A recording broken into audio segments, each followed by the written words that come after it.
I'm wondering, in my early days in the museum, what it is about his work that had this connection and was still relevant to people all these many years later. I think it was a combination of gentle humor that he included in his works. Everyday scenes that you've seen before. These are your neighbors. This happened. It was simple images, but it was very complex. Everything is in this picture for an absolute reason. Nothing is left to chance in its composition.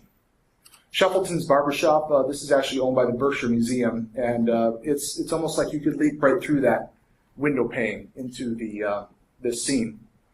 And early on, one of our big events that we had a models reunion. And I learned that many of the models for Norman Rockwell were still around. We're still in the background of Stockbridge, in the Berkshires, who were ordinary folks. That made it another interesting element to this whole story. These people were really not intending to be celebrities, or Rockwell's neighbors. Connie Miller, she was actually the original model for Rockwell's 1921 painting, Doctor and Doll. And this is one of the earliest pictures, an iconic Rockwell image. A couple of weeks later, this showed up, along with another model, Rosemary Hunter, who also claimed to be the Doctor and Doll. So I began to realize this Rockwell model thing was going to be a little bit more challenging and complex than I had thought. But two models, this was not uncommon for Rockwell. He would often use many different people in coming up with just the right scene. He had children. He had 3 boys. This is Tom Rockwell that I mentioned on the left-hand side, Jarvis, his oldest son, in the middle, Peter Rockwell on the far right. They also served as easy models for Rockwell. There's Thomas in the plaid shirt, Jarvis is the boy coming home, and Peter is the dork in the far left with the glasses there. He hates that picture. But you can see that Rockwell wasted no time in really picking up where he left off, and really Vermont solidified his work. But he also did not have the fortune of professional models that he had in New Rochelle, so he had to turn to some of his neighbors. And one of the first figures that he used was Bob Buck, who became Rockwell's reoccurring character, Willie Gillis. This is the time of World War II, was just breaking out. Rockwell wanted to do something to help the morale of the country. So the Saturday Evening Post, in a series that continued for many covers, Willie Gillis, the young Army private, reassuring, sending almost like a hello note to his family. Things are going okay. He also, in a similar note to the war effort, chose divine inspiration for another one of his famous pictures. This is Michelangelo's Prophet Isaiah from the Sistine Chapel. And this served to model Rosie the Riveter, the famous figure, iconic works, 1942, Saturday Evening Post. He had another series that came out a few years later called Day in the Life of a Little Girl. It was a sort of a companion piece to the Day in the Life of a Little Boy series.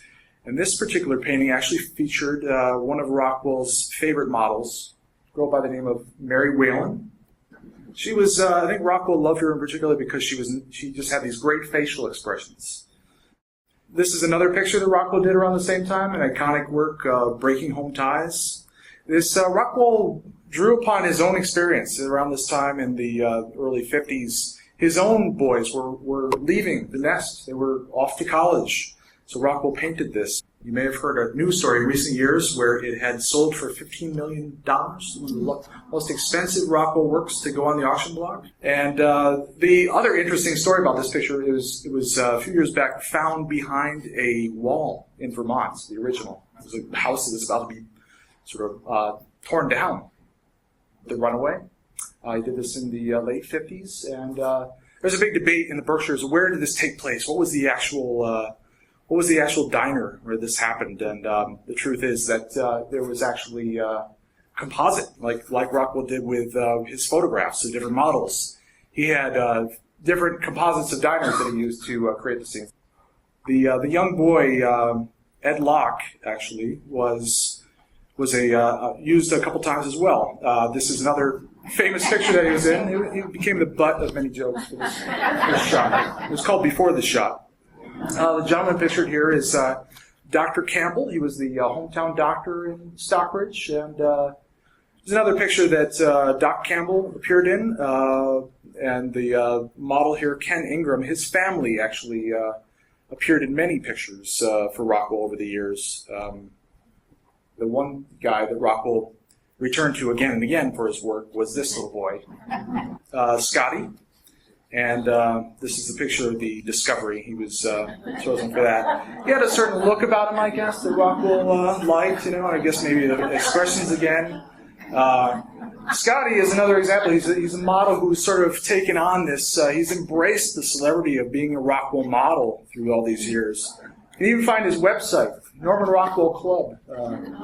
The Saturday Evening Post was very conservative in the portrayal they wanted on their covers, so he was actually prohibited from showing a lot of different things.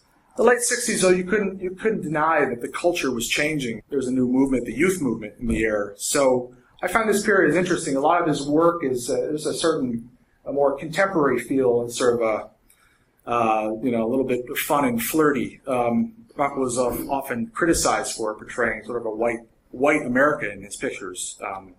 The Saturday Evening Post really was the dictator. He actually couldn't portray a minority unless it was in a sort of a servant type of role. So he ended his partnership with the Post. They were having trouble, and he was really finding himself more and more commissioned to do portraits. And he really, this is what he was all about. He wanted to tell stories. And an interesting story around the time caught his attention. This was young Ruby Bridges, who was one of the first African-American children to integrate a school in New Orleans in 1961. And Rockwell was very moved by this, as I think many of the country were. So this picture marked sort of a new era for Norman Rockwell.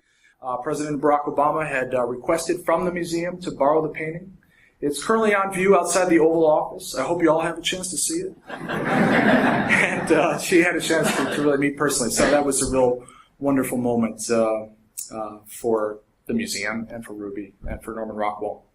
She was not the model for the problem I lived with painting. Actually, Rockwell turned to a family in the Stockbridge area, and you can see again he used different models to figure out which might be the best portrayal.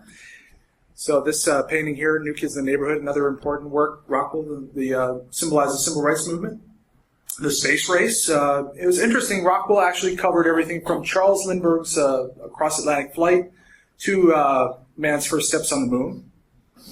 So I'm wondering, exactly what made Rockwell so beloved. That people reacted so way. I think it was a combination of a certain real dedication. He was no doubt a talented artist. He was a gifted storyteller.